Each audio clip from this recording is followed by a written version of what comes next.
Hello, folks. Welcome to the second episode of the Total Soccer Talk podcast, where every Sunday, a few good friends gather around to talk about all the week's soccer, from big games to big stories across Europe's top 5 leagues and MLS. And if we sound like butter, it's because we picked up Basel as a sponsor. Okay, no. What actually happened was we stepped up our audio game for your listening pleasure, so we hope you enjoy. Just to introduce our not-so-starting XI today, we're going with an unchanged lineup from last episode, consisting of Anthony, Gap, Giancarlo, and yours truly, Marco. Now, just to preview the agenda for today, we'll be starting with the recap of the champions this past week, going into some Serie A and La Liga action that took place, and ending with a look ahead to the champions to come this week. So without further ado, first thing we need to get into off the top is Xabi Alonso officially announcing he's retiring at the end of the season. The man who could thread a pass like no other. A Liverpool legend and a Real Madrid legend with Champions League trophies to his name in both clubs. To you, sir, I say thank you, and I salute you, amigo. Listen, you're talking about Xabi Alonso, one-of-a-kind player in history. There weren't many who could do what he did. I mean, in comparison to a player like Pirlo, Alonso was simply a step above. He excelled at contributing offensively and defensively from a deep-lying position in central midfield, and it's just not something you're able to say the same about Pirlo. Yeah, for sure. I agree completely. Just a complete midfielder in all edges of the park. From what I know and what people have said about him, he's a very professional man. He's a family man, very nice guy, always working hard on and off the field, always, good to communicate in the locker room. Overall, just an amazing guy to have and to be able to play with or even coach. Yeah, just to add on to what Anthony said, one of the greatest, not only one of the greatest Spanish players, but one of the greatest deep-lying playmakers of all time. And he just personifies class, and he's just a great person and a great player at that as well. Alrighty, I think we've said all that there is to say when it comes to that legend. Now, I think for the games this week, there is only one game to start at: Barcelona versus PSG, where I still cannot, for the life of me, believe the events that transpired. So please, someone, explain for the listeners. Oh, there's so much that went on in this game. Well, the first thing that we got to talk about is what we said last week, me and Anthony. You never count out Barcelona. They've got too much talent on this team. They've been in these situations before, and they've got the greatest player, well, one of the two greatest players of all time in Lionel Messi. And the main thing for me, the main storyline was Neymar, had to be. I mean, he single-handedly turned this game around. For me, the key moment of this game was that free kick in the 88th minute. If he doesn't hit that free kick, it's over for the most part. 88th minute, he needed to hit that free kick. I mean, it couldn't be any more clutch. In addition to that, he took that big penalty, stepped up, put it away. Really, really big pressure moment. And then he obviously set up that goal for Sergi Roberto. That was his assist. He placed that beautifully for him. He had a huge game. He really showed that he could step up when it matters. It's almost like a passing of the torch from Messi to Neymar almost. Messi's turning 30 years old this year. Someone has to take over for Barcelona as the face of that club, and I really think this was the game for Neymar. Just to expand a bit on more of about the topic, people have been going crazy about this game, even to the 5-6 days after it occurred, and still can't transpire what happened, calling it possibly the greatest comeback of all time, greatest game of all time, etc., etc. For me, this was probably the worst game I've ever witnessed in football history. The officiating was a joke. They shouldn't have, out of all the goals they scored, maybe one goal was like a fair goal. The first two goals, they were those were just I can't get, one was offside. The first goal was offside by Suarez, just by a hair, but No. he was offside. Come on. No, he was offside. The second goal, I don't even know what their PSG's back line are doing. They weren't even defending properly at all. Like to me, that was just pure luck. The third goal, okay, the like that's not a penalty. Like obviously they're gonna call it because of like how he went down and everything, but Contact him. There's contact in the box. but the guy's already down before anything, and he didn't even touch Neymar. Neymar intentionally went for him to touch him, right? So to me, that wasn't a penalty. Even the Suarez penalty that happened like right after the free kick, which was probably the nicest goal, the best goal they scored of the night. Maybe Sergio Roberto, but I still think the free kick's better. That wasn't even a penalty, where Suarez literally just decided to fall over at the right time and he got the penalty.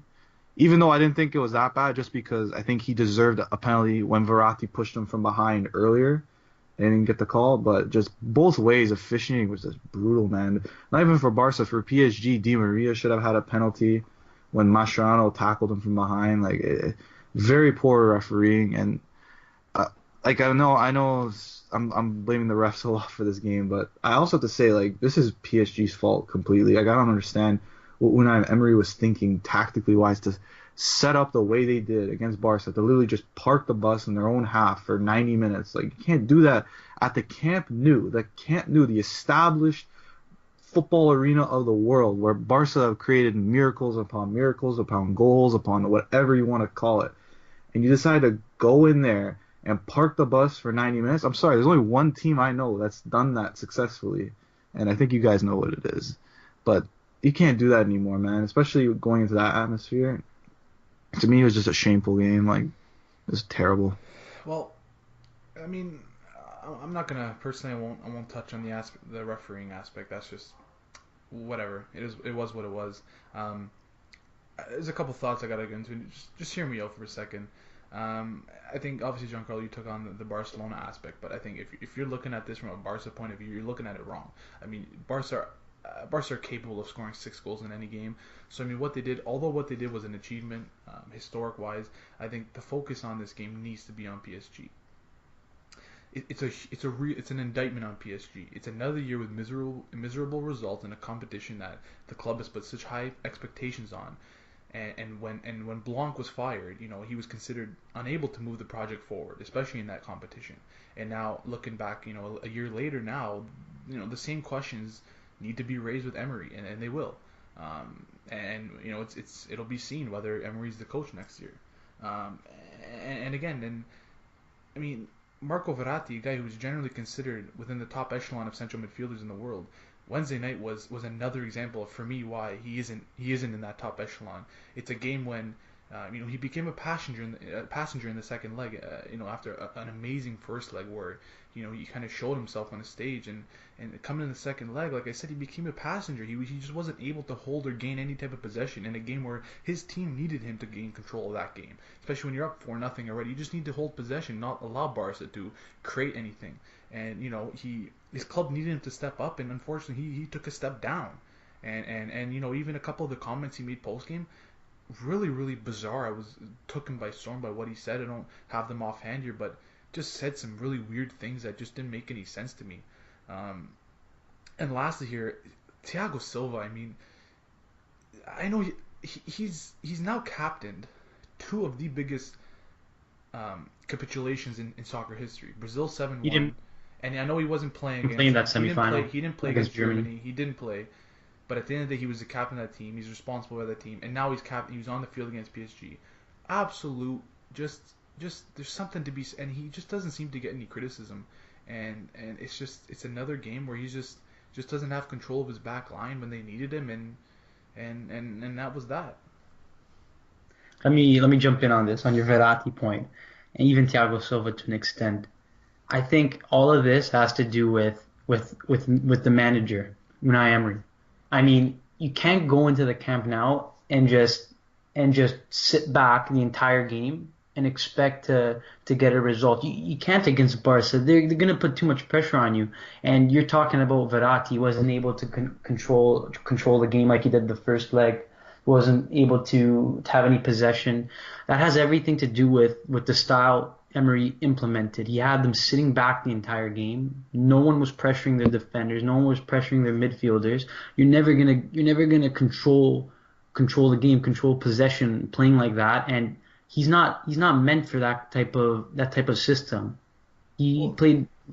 in Go ahead. hindsight, it's easy to say he shouldn't have played that the style he went into Barca with. In hindsight, it's very easy to say that. But I mean, listen, they're up 4-0. I mean, you go into if you're gonna blame the coach for his players and having a guy like Thiago Silva, so-called world-class defender, in your back line, and you can't put your belief in them to not allow your opposing team to score 6 goals. I think you might be looking at it the wrong way if you're gonna put real blame on an Emery for that, maybe that specific choice or whatever you want to call it. I've got to jump in there and agree with Gap. I mean, putting this on the coach, there's one stat that for me tells it all. It was at 3-1 in the 85th minute, okay? PSG, from that 85th minute onwards until full time, completed 4 passes.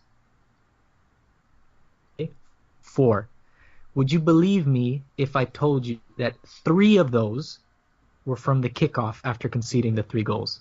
I mean, this was just an absolute and utter capitulation from the players. They folded like cheap lawn chairs. It was 3-1. They only scored half of the goals that they needed, and yet 88 minutes had transpired. They had 2 more minutes of regular time and 5 of extra. They scored another 3.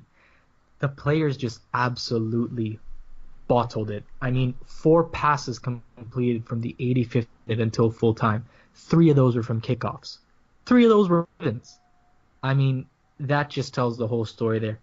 Everything after the 85th minute was just Barca, Barca, Barca, and anything with PSG was just incomplete, intercepted. It was just, I've never seen something like that.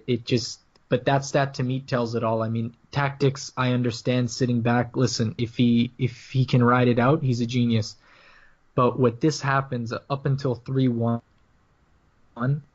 those tactics were not going to be called into question as they have been now after what transpired. But let me jump in for a minute.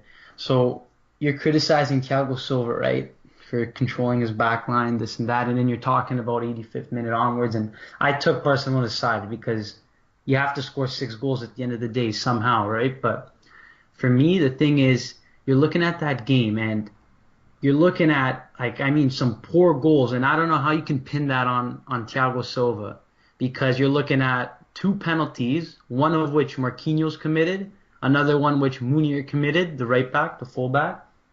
And then you're looking at a free kick, another set piece, where you can't defend that, right? That's on the goalie. And then you're looking at those 2, horrible goals. You got the own goal by Kurzawa. He kicks it in right into his own net. And then I don't even know what Kevin Trapp's doing on that first goal. So you're going to come in and tell me that you're putting this on Thiago Silva. I'm defending Barca, but when you're looking at the goals they scored, I never brought Thiago Silva up to put it completely on his shoulders. And I think you're minimizing it now, and you're kind of looking at it too much. I sort of meant from a more broader view. It's another game where Thiago Silva's captained, and his team just falls apart. That was my point. I didn't meant to say that it was the whole game was his fault, but I know what you mean. There was certain instances where it definitely wasn't on him, but I'm saying as a leader and the captain of that team, a lot of it falls on his shoulders. And I mean, even from the 80th minute on, even the last goal, Roberto, the back line seems to step up. I mean, how a guy like that gets behind your back line in the 94th minute, whatever it was, you're stepping up. I mean, It just doesn't make sense. But I think, Marco, you put into a great picture of that game, and I think if nobody's even going to say anything, to what you said, it was ridiculous from PSG. It's a historic. It's historic. And you could go on and talk about this forever. And I think even next year, for the next few weeks, people are still going to be talking and referencing that game. But anyway, let's move on here. So Arsenal and Bayern, second leg. I mean, we sort of talked last week about how Ty from Arsenal Fan TV thought that big away goal was going to make a difference, but Arsenal, just another game where Arsenal sort of fall apart here. And what did you guys think about the game? The one important takeaway I have to say from this game, then you guys can go on. Just one stat. Laurent Koscielny, like he's such a good defender and he's so important to this team. This one stat. Without Laurent Koscielny and those two legs, do you know how many goals Arsenal conceded?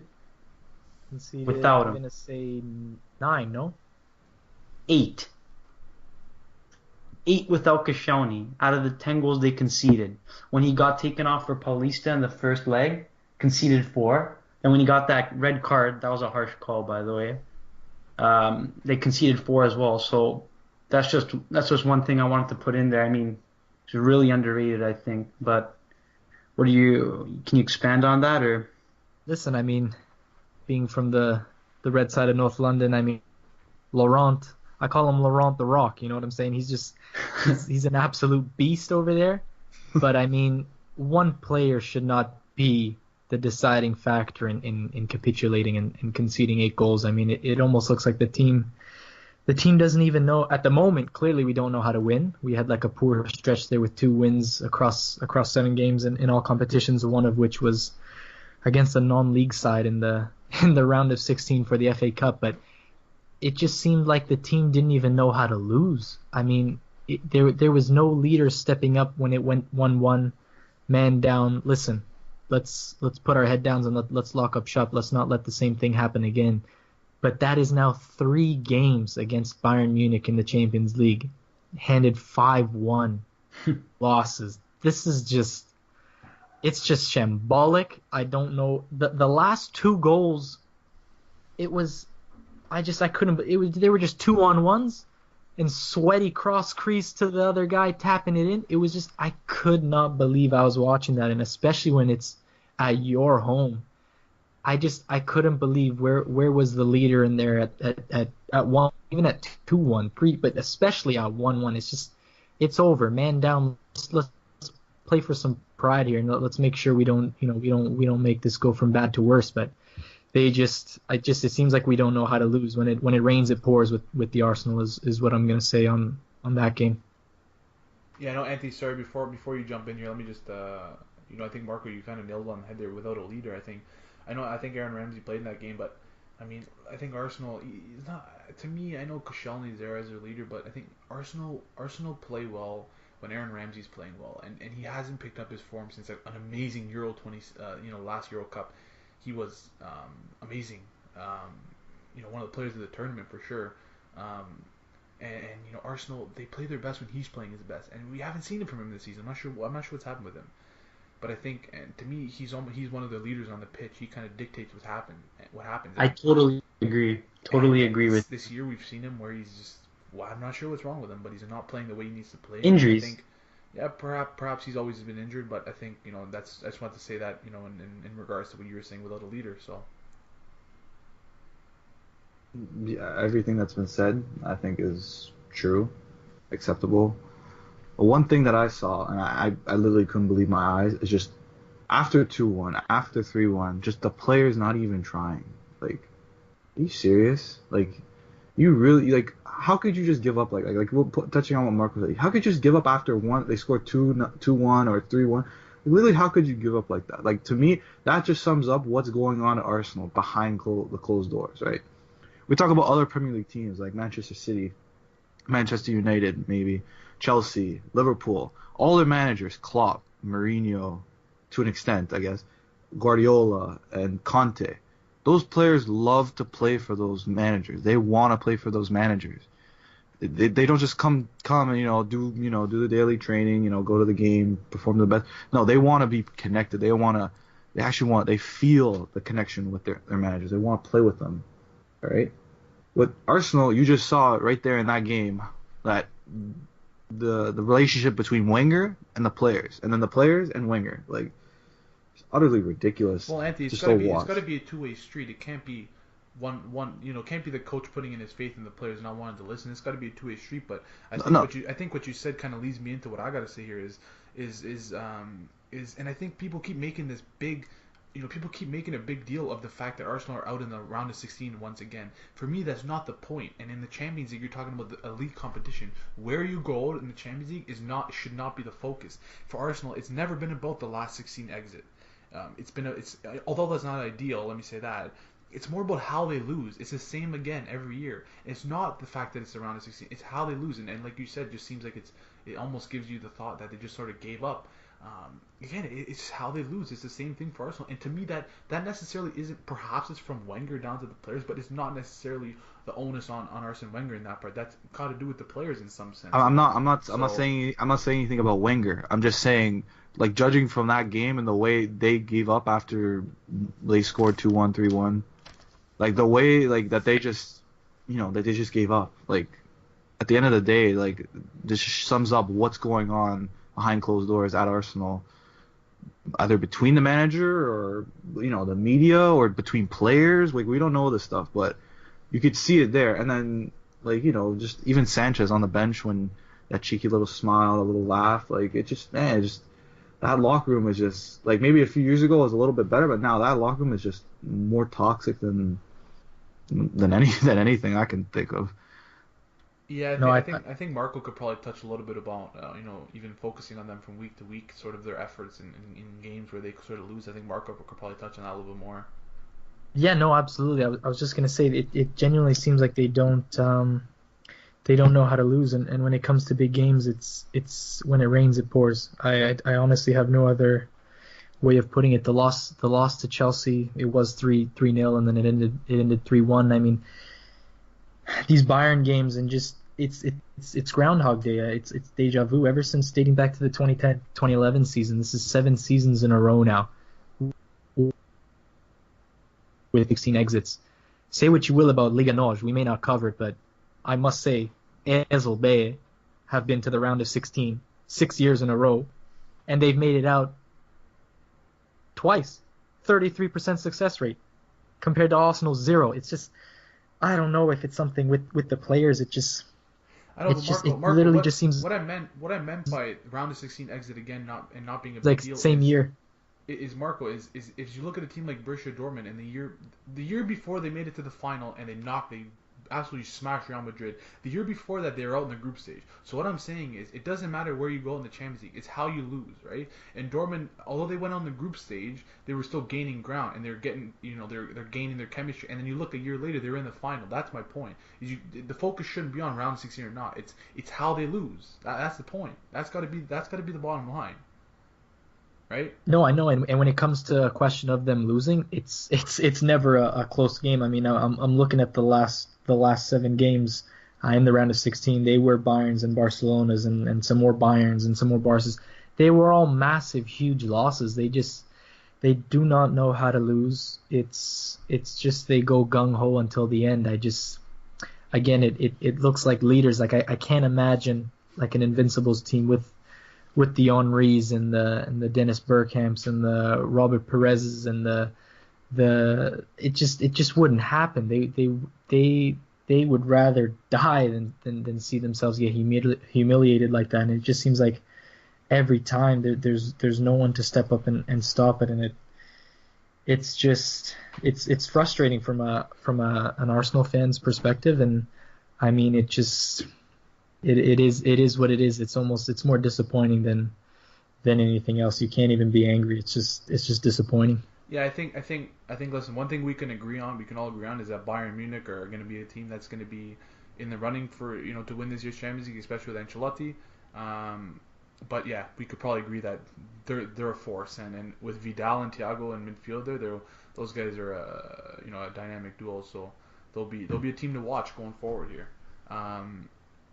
So Zinedine Zidane took his troops into Naples for an interesting game that saw some fireworks and kind of had Madrid, if you will, on the edge of their seats in that one. Thoughts on the game from you guys? Well, the main talking point, of course, has to be Sergio Ramos. Once again, a bullet header, two clutch bullet headers. I still think he's not as good defensively as people make him out to be. I still think he's rated for these clutch headers. We got to give him credit for that. He scores more clutch goals than most strikers in Europe. But that was a big talking point, and and really got to give credit to Napoli. I mean, they really played well. They took it to Madrid in that first half. I mean, they completely dominated them. Hamšík too. I mean, we really have to start talking about this guy. He doesn't get any credit around Europe. I think it's mostly because he's been at Napoli his whole career, and he's been so loyal to them. We really got to still giving credit to him, and I think we got to watch out for this Napoli team for years to come. Yeah, I definitely agree with what you just stated. Ramos thing, amazing how he could just literally score at the right time, be in the right position at the right time. But Always. yeah, well, most of the time when it matters. It's funny how we kind of talked about it last week too, and Balt made the point how his goals. The thing that separates him from a lot of guys, defenders that score headed goals, is the fact that Ramos always seems to have his in games and moments that matter. Sure enough, He scores 2 goals that kind of seals the deal for his team in the Champions League. So yeah, it's funny too because Napoli were dominating like right up to that point, and then Madrid get a quick set piece and boom, the whole game just turned around right there, like completely. Napoli just completely fell off. And just even this for a second, like you would think either this is shows Ramos's greatness off like on set pieces, or because a guy is so good in the air, and it just seems like nobody's ever marking the guy. Mm-hmm. I mean, how do you allow the guy to get free on set pieces? You would think the guy has 82 career professional goals as a defender and most of the time they're headers. You would think one team or another would man mark this guy. Like, it just seems like he's always jumping in the air with no defender up with him, challenging him for the ball. It's ridiculous sometimes. Yeah.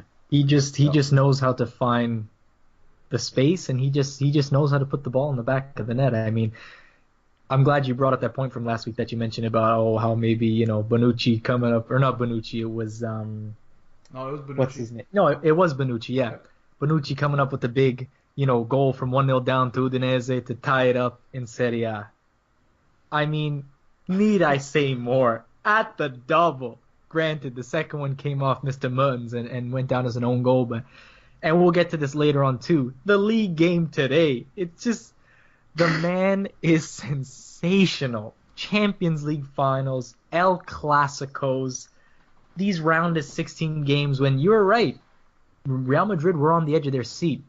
But guess who tucked them right back into their seat and allowed fans around the world alike to put their arms back up on the armrest and maybe grab a little drink? It was Sergio Ramos. And they were 5 minutes apart. I mean, the man... I still think, though, that's an excuse for it. Like, I still think people rate him more for these goals than what he actually contributes defensively. I still think he's not elite defensively, but... Listen, I think that's an added bonus, having a center back that can score goals. Like, you're a center back. You need to be preventing goals. It's like having a striker who's tracking back all the time and making crucial challenges. Man, like that's not your. It's good to have, but Jack, I don't totally disagree with you, but I think we don't actually give him enough credit for how good he is defensively. And even for me, like I've always been, I've always thought that he wasn't the best defensively, but I think he sort of changed my mind a little bit the more I watch him. He actually is a really good defender. He's very smart. He's not. I think people think he's not the best defender because he's not your typical central defender, and he came from a fullback, but he's not your typical central defender like Silva Company, where they're just big boys and they're just kind of constantly clearing it. He's a very smart central defender, which it makes sense because he came as a fullback, but he's very smart with his interceptions. Because he lets Pepe do the typical central defender work, and he kind of nibbles.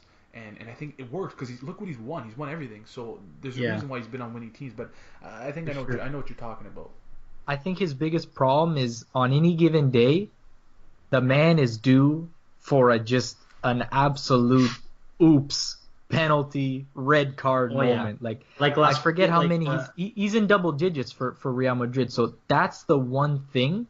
But right with that, right beside it, he's also due for a big goal at any point in the game, and then in between there he is a rock at the back, but he does have those two extremes where on one end what kills him is that he's always error prone for whether it's a stupid red card or a crazy penalty, and on the other end he's due for a glorious either tying or winning header. So I mean, if technically he balances out, I guess. Just want to touch I know we've been talking about Ramos for a little bit, but I just want to touch up on something else, get you guys' opinion on it. You guys probably saw right before like a couple hours before the game, how the stadium, the São Paulo, was starting to pack up. 20,000, I believe it was 20,000 Napoli fans showed up. And then as Yeah, soon as the stadium filled up, they were non-stop going bonkers. They were amazing. They pretty much, for the first half, when Napoli were completely all over Madrid, they were the 12th man. Like, they were all over it. And I know we moved on from Arsenal, but like, this is the difference between, they won't say it, but they know that Real Madrid are a much better team than them, and they could beat them, right? But Napoli didn't give up for the entire 90 minutes. They kept going. Even their fans did not care that they were down 3-1 or they're down 2-1. Right? They kept going and they kept going. And there's a quote here from Dries Mertens right after the game saying, when he hit the post, he's like, that goal is gonna haunt me for the rest of my life. I don't even think I'm gonna be able to sleep tonight after that. Just that alone separates like the level of mentality between like a team like Arsenal and a team like Napoli. It's just not just Arsenal, but teams in general. It's just absolutely incredible how, like, I give, like, even though they lost, they just an absolute amazing mentality. yeah, no, for sure. I mean, even to move to stay on Dries Mertens there. I mean, we kind of talked last week about how there was the possibility of one of those Napoli guys kind of standing out and making his mark, and to me, it was Mertens. I mean, he obviously scored the goal, and he could have had a couple more, to be honest with you. But I mean, you're looking at a guy who now has 17 goals in his last 16 games in all comps, and it's like, and, he's he played a lot of wing the last few years, and he's a winger. He's a small guy, but I mean, his work in the box is outstanding. He's like a poacher. He's this little tall, tiny guy, and to see him work around a guy like Pepe, nobody gets in that guy's house. And Mertens was just kind of giving Pepe fits because you don't see that very often. It was just so interesting to see, Mertens kind of like evolve into such a, like, he's a poacher. Look at his first goal. Like, it's a great goal. But for me, the turning point in that game was, I believe it was the 38th minute. I believe it might have been Allen who sent Hamšík in on, and Hamšík got behind Pepe. At this point, it was 1-0 Napoli. Hamšík found his way behind Pepe, and he kind of moved up towards the top of the box, and he was sort of in and on like a half breakaway, I'd say. And instead of holding out for a couple more support from his teammates, he decided to take a shot, and he skied it. And to me, that was a turning point in that game, because it was a moment where he was in. He was essentially in. He was behind Pepe. If he would have just held up for a couple of his teammates to come forward, he puts in that. It's 2-0, and it's a different game. And for me, he let Madrid off the hook. And that was a game right before. It was a minute right before halftime, 38th minute. And as soon as the second half started, Madrid took over. But that was, to me, that was, as soon as I saw it, I go, that's a turning point right there, because he was in. So. Yeah. No, I agree for sure. I think that and Mertens hitting the post was probably the big turning point in the game. But yeah, just unbelievable. Mertens just been probably one of them, this year at least, one of the most underrated attackers in Europe. Literally, but like you said before, last year he played on the wing a lot for Saudi. He was always coming off the bench because they had Higuain as striker. But now that Higuain's moved on to a different club, he's now being experimented as a kind of like a false nine type role, but it seems to be working because the guy just can't stop scoring.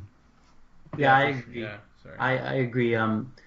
He's a really small guy. I think he's like Insigne's height, like 5'4", 5'5" around there. I'm not too sure though. He's a small guy nonetheless. But I honestly, when I saw Saudi was playing him at striker, I thought he was gonna, like Gab said, get bullied. Get bullied around the box. He's a tiny guy.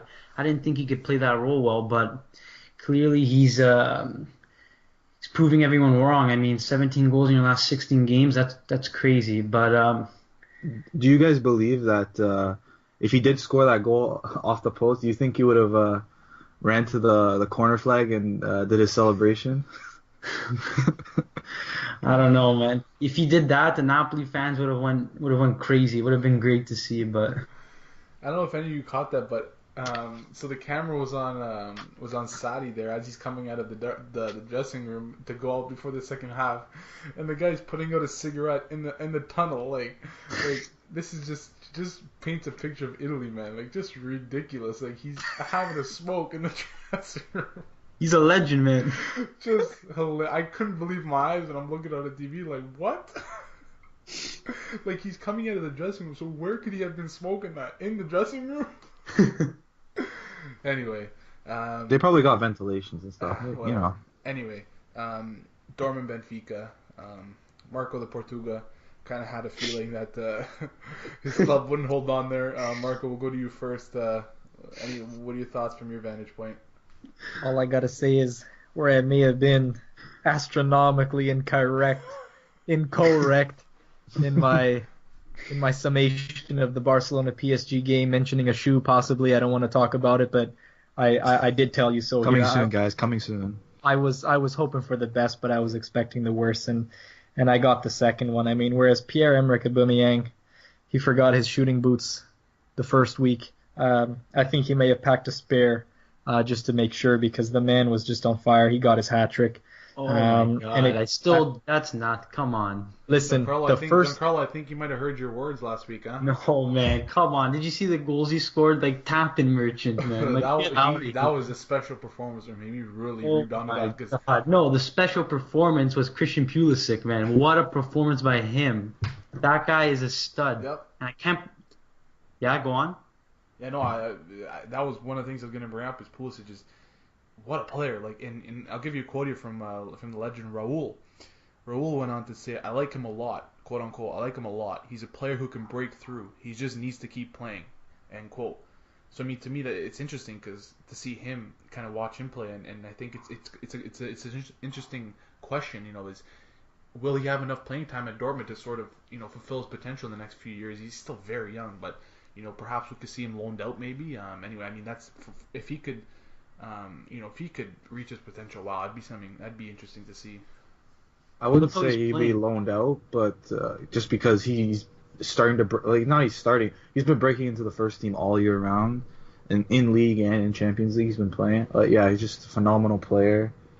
For Dortmund, I think that first game in Portugal was a big wake-up call for them, because they have probably one of the younger lethal attacks in Europe, with Aubameyang up top, Dembele on the right, Royce when he's healthy on the left.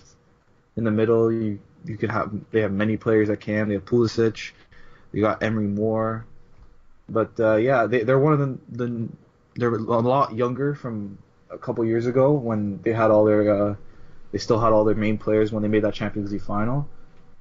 And I think if the tie goes their way, I think they're going to be pretty lethal in the next few rounds.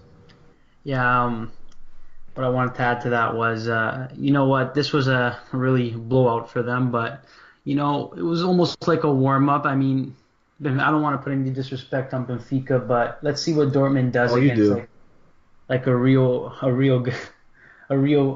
powerhouse. I want to see how they go against, the big boys in Europe, and we'll see what happens next round. But anyways, moving on to one of the bigger games of the weekend in Serie A, Milan Juventus, and what a game this was. I'm a Milan fan myself, and I came out of this game really, really disappointed and just furious. But there were three big things for me that came out of this game that I had to talk about.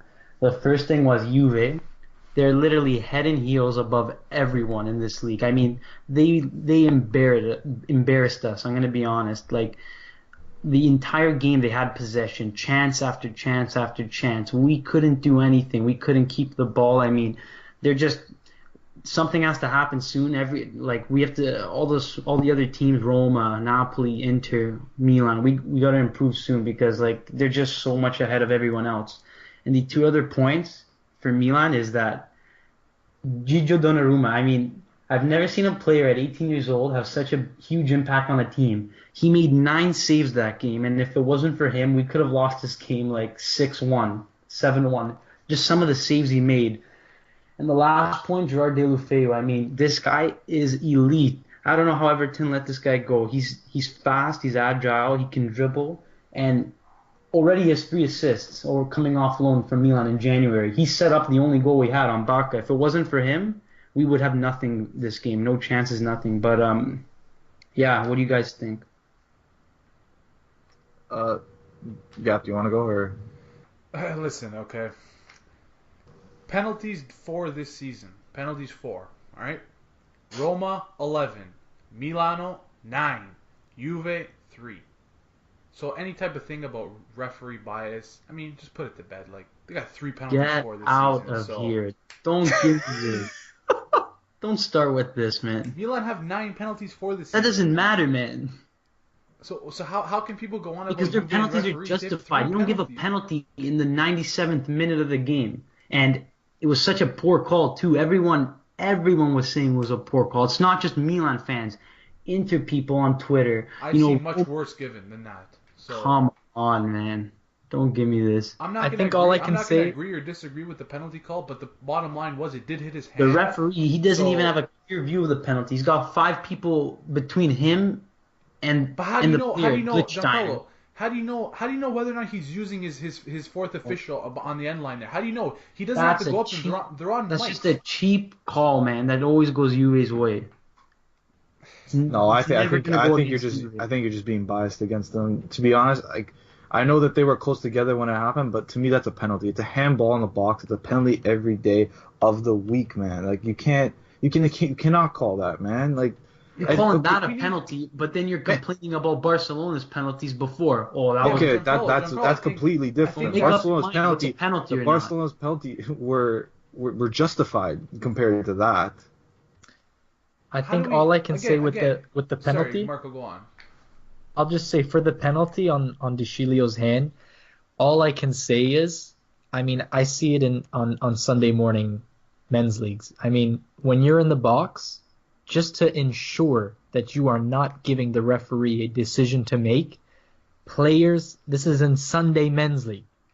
These players are in the box with hands behind their back as if they just got arrested. I mean, that is the surefire way to make sure that there is no decision to be made. I understand that the fact that it was in such close proximity to De Sciglio, but I mean, I know defenders like Ramos, like we mentioned before, if the guy is in the box and he's one-on-one with a guy, the man's hands are you behind his seriously going to back. bring that up about Ramos? Did you see what he did 2 weeks ago against Las Palmas? I remember on Yeah, the floor. okay. And yes, You fair always enough. Bring But up Ramos. Okay, fair but enough. not I'm but just not saying it's just someone that I know in the box. It's just automatic. You're in the box. It's hands behind the back always. yeah.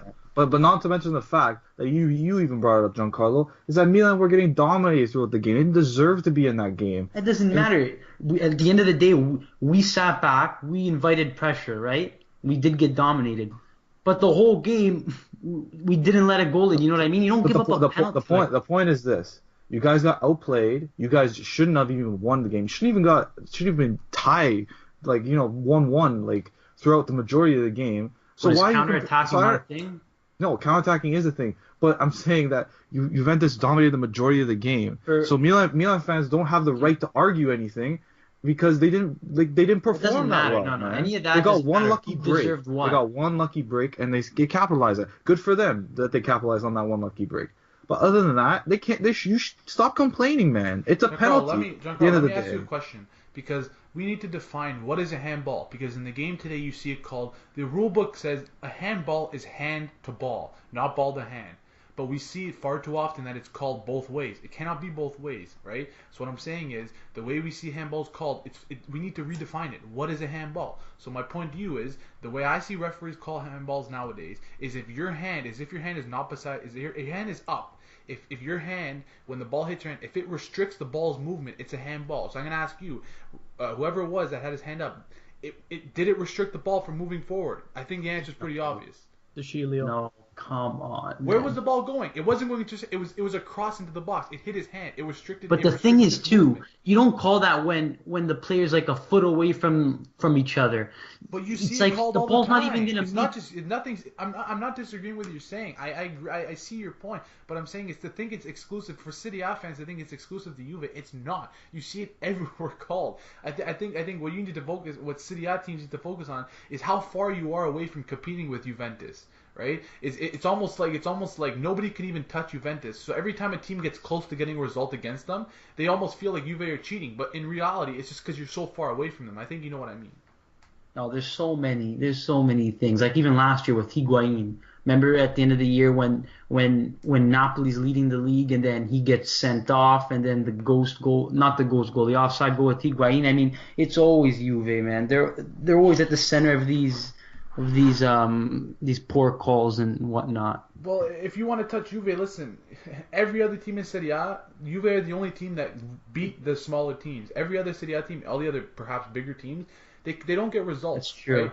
And so if you want to compete with Juve, you got to finish off your other opponents that you need to beat. And unfortunately, you see far too often that they drop points. And one thing Juve is good at is they do not drop points to teams that they shouldn't be dropping points to. My point is historically we're known for that. Well, historically, like 4 years ago, that Montari ghost goal. You remember that? Literally changed the entire season. Ghost goal. The ghost goal. Go look it up.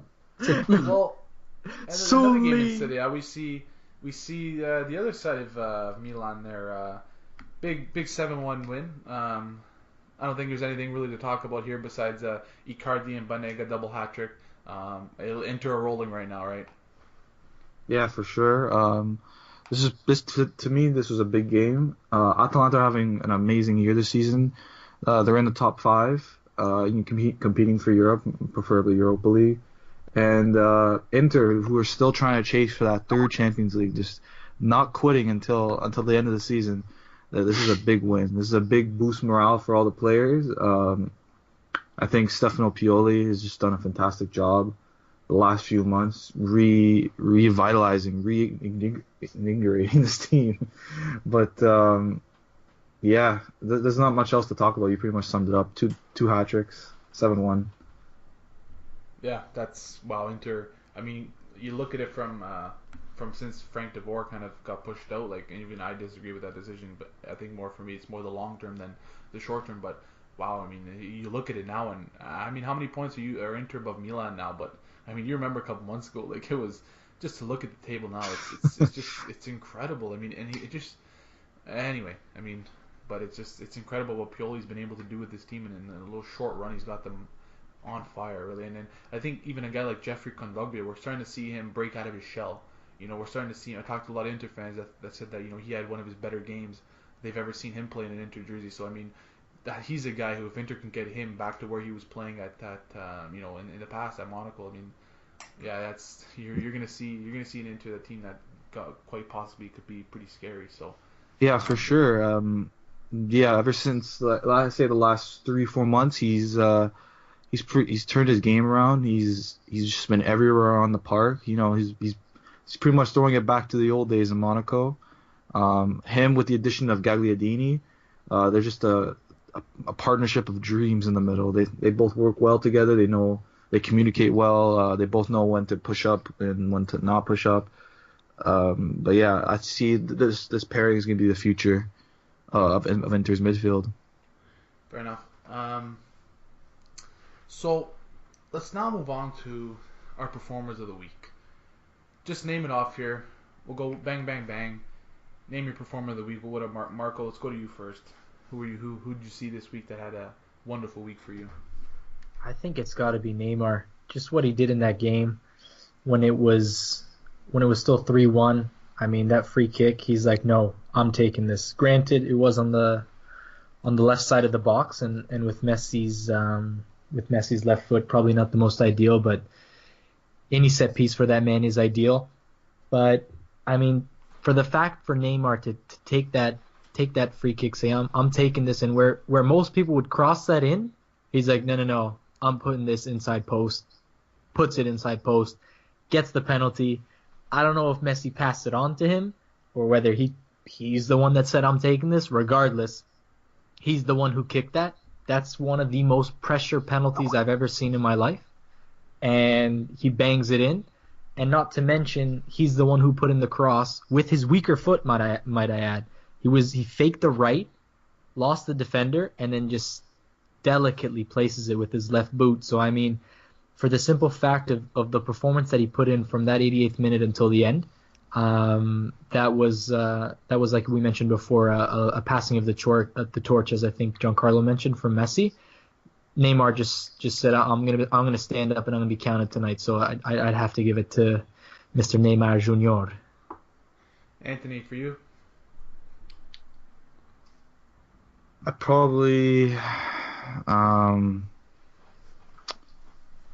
You know what? I'll go after you. You go. I'm still thinking. I have two in mind. Just trying to think of which one. Okay. Listen, I'm gonna go. Hard to disagree with you, Marco, but I'm gonna go Aubameyang. I mean, not Fair to play. not to take anything away from Neymar, but I mean, I think from Aubameyang, like, I think what he did in that first leg was like for a striker, like confidence is so big, and he had an like unbelievably bad game in that first leg. Like you can't understate how bad he played in that first leg against Benfica, like missing point blank chances for a guy like him who's usually lethal. Coming back to his second leg with trying to find his confidence. I mean, wow, he had some games. So for me, you just gotta go with Aubameyang there. There'll be a lot of 13-year-old FIFA playing kiddies out there rejoicing, I can see. He's got a new inform now, right? I can only imagine that hat trick would be What's he up worthy to of now? What's he up to now? 90, 99 pace? 90, 98? 100. Yeah. I'm gonna go with a little bit of a different performer of the week, not just based on goals or just not necessarily big moments, but my performer of the week, it would have to be Thiago on Bayern. I think that over the two legs against Arsenal and within the league, he's just become so vital to that build-up play in midfield, and just the reason why Bayern Munich did what Bayern Munich did against Arsenal was he was just pulling the strings, setting up everybody, finding the space where everybody was open. Just, to me, it was phenomenal from him. All right, and for my performer of the week, I'd have to give it to Davide Massa, the referee for Milan Juve. I mean, he had an outstanding game. I really have to give it to him, so that's my performer of the week. That's a Carlo, bad you got pick. salt? Did you put salt in your popcorn tonight? I told you we were sponsored by Baysell. Why didn't you get some of that? All right, Let it go. Carlo, enough for your Juve bias. I don't want to hear it. Yeah. Anyway, let's move on here. We got a couple more Champions League big games coming up here. But before we touch on that, we'll go to Spain. Barcelona lose. Madrid pick up a dub. Implications on the title race there, and from Barcelona's point of view, without Neymar, kind of drop a game after a huge win. But I think another thing that people aren't talking about is Umtiti didn't play, and I've seen some stats. He's key. He's key to what they do, and it's perhaps they need him a little bit more. Yeah, for sure. Ever since he started playing in that back line with PK, they look much better at the back. They have more energy. Not to say that Jeremy Mathieu or Mascherano don't do a good job. It's just I think Umtiti really changes the way Barca play. Like he fits that system really well. And Plays the ball well. yeah, he does. He's a great Really distributor of the comfortable. ball. Yeah, for sure. And he's a very strong guy. And I think after his performances at the Euros, like you said for Ramsey, I still think Umtiti was up there for one of the performers of the tournament. I think he's starting to really come into his own here with Barcelona. I think the big thing about this Barcelona game, they lost, dropped 3 points, but Andre Gomes was playing. I honestly gotta say, like, I'm so surprised just how poor he's been this year overall, and really today was another example of that. And they were just really weak in midfield. They really got to sort that out because. Are you really trying to give Marco a heart attack right now? You're just European like champion. you're just I'm just throwing being honest. you're just throwing shots right at the Portugals. The European No, champion. there's some great Not a Portuguese problem. players out there like Renato Sanchez, but Andre Gomes really, like, he's just been a shadow of himself. I mean, really poor. They were really missing Neymar today too. He was out injured, but I mean that hurts after that huge comeback against PSG, and then you go drop points against Deportivo. Like that. I don't know what to say, but I'm not to sound like I'm a genius or anything, but I almost had a feeling it was coming. I mean, I can't imagine what that game must have been like against PSG and what it took out of them and what it demanded of them. I even though they were going away to before the game started, they were in 17th place, Depot, and now with the win that brought them up to 15, but still facing a near relegation um, contending team. It seemed like an easy win, but on the back of that PSG game, I can imagine they would have been absolutely just drained, and still on that high from the game.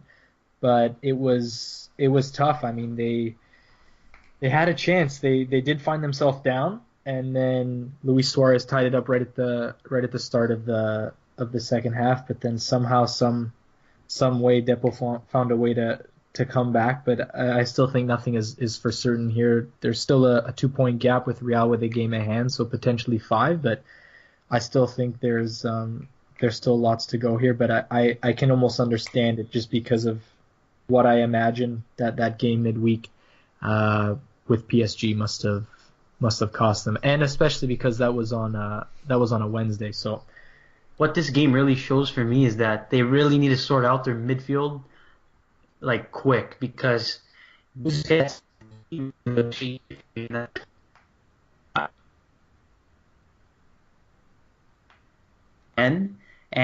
they're aging, right? Iniesta, Busquets, Rakitic is like 29, I think, 28. They got to sort it out quick, you know. Denis Suarez looks like he might be ready in a couple years, but Andre Gomez really looks poor, so I think they should sort that out. But anyways, I think we should move on to the Madrid game now.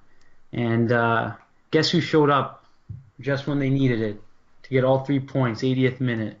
Sergio El Camero Ramos. Well, talking about showing up in Sergio Ramos, I'm gonna move back to Barca and somebody who hasn't showed up, and I do believe Spanish police are still on the lookout for him. But Mr. Football Sergi, Barcelona Twitter icon Sergi Dominguez still has not been located by Spanish police. Oh my God!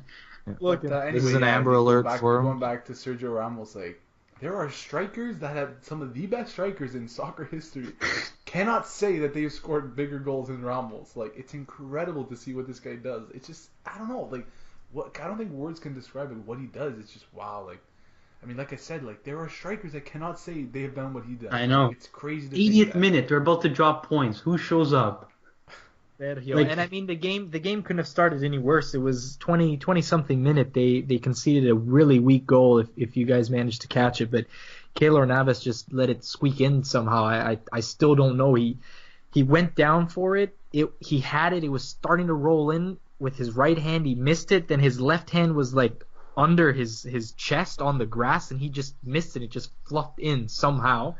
But then Mr. Cristiano Ronaldo was there with just a worldy header of his own. I think him and Ramos, I don't know if they practiced together because they were just two absolute worldy headers from Ronaldo with the first just before the second half. And then, I mean, Real Madrid, the pressure was on them at home, needing to get the result, and especially just before the goal and before the 80th minute, the Real Betis had a red card and a player sent off with accumulation of yellows. So, I mean, the ball was in their court. It was there for the taking. And, I mean, literally 2-3 minutes after the red card, just a massive header from Ramos again. It was just – and then the little celebration, doing the little telefono. I don't know if he was talking to Messi from that celebration, but it was just absolutely sensational. Sent the place on fire, and Real Madrid go marching on. Yeah, that'll be an interesting title race going down the stretch too. Really close, and they're both in the Champions League still. So we'll see what happens there. But let's move on to the Champions League for this week. Let's get some predictions here. I'll name out a game, and you guys just throw out one of the teams you'll think will win. Here we go. City, Monaco. Bolt, City or Monaco? Monaco. Carlo. This is hard, but I think, like, I don't want to just disagree for the sake of it, but I think Monaco can get a result here. I'm gonna go with City. I mean, knowing Pep, it was a close one. They did win it in the first leg at the Etihad, but my word, was that man must have lost a couple of days of life on the far end there. So knowing him, he would have sat down and watched that and took in notes, and he'll be sure that won't happen again. So I'm gonna go for the way of Pep City. Yeah, I'll side with Marco as well. Juventus Porto, Anthony. Juventus. Giancarlo.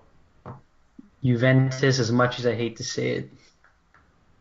I mean, this may be Portugal speaking, but assuming they can keep it to 11 men, I think Mr. Andre Silva, who, lest we forget, fun fact for you all, the man is the first player not to be named Cristiano Ronaldo since the one great Pauleta to score a hat-trick for Portugal. So the man on his day is on fire. He was the one that was sacrificed for the red card. Seeing how the other striker was in better form. I forget his name now for Porto because they had the two up top. So assuming they keep it to 11, this could be, in the words of Gap, a coming out party for Andre Silva. I think he'll still go the way of Juventus, but I think Porto will make it a game. Força Porto. Yeah, I'll Força. agree. I think Juve will Força probably Portugal. Força see through. Portugal. We'll go Atletico Leverkusen. Anthony. Atletico. Giancarlo. Atletico. Marco. I'll say Atletico too, but not as easy because they remember they just recently fired their manager. So I mean, at the very least, they're going to want to go out with some sort of pride and their head held high. But it is at the Vicente Calderon, so I mean, it is most likely going to be an Atletico win. Yeah, I think Atletico will probably go through, but I think Leverkusen are going to give them fits. It's not going to be as easy as some think. I think this will go down right to the final minute. But Leicester Sevilla, Anthony. Leicester. Giancarlo. Sevilla, I think. Leicester, they can't compete with Sevilla. They're too well organized. They play really good football. I don't think they're going to get through. Marco. All I'm going to say is a year ago this time, Leicester were picking up a lot of nifty 1-0 wins in the league, so they seem to have, I don't know, found where they left themselves last time when they won. It looks like they checked out at the end of May last year. So, listen, I would not be surprised if they emulate their form a year ago this time and pick up a cheeky 1-0 win, which will see them through because of that crucial away goal in Sevilla. Yeah, I'll go Leicester. Jamie Vardy's going to score more than one goal, possibly two, possibly three. It's a party now! He's going to score a couple in this one. He loves to come out in these kind of games, so Yeah. That's going to be an interesting game. But anyway, that's it for this week, and thanks for listening, and we'll see you all next week.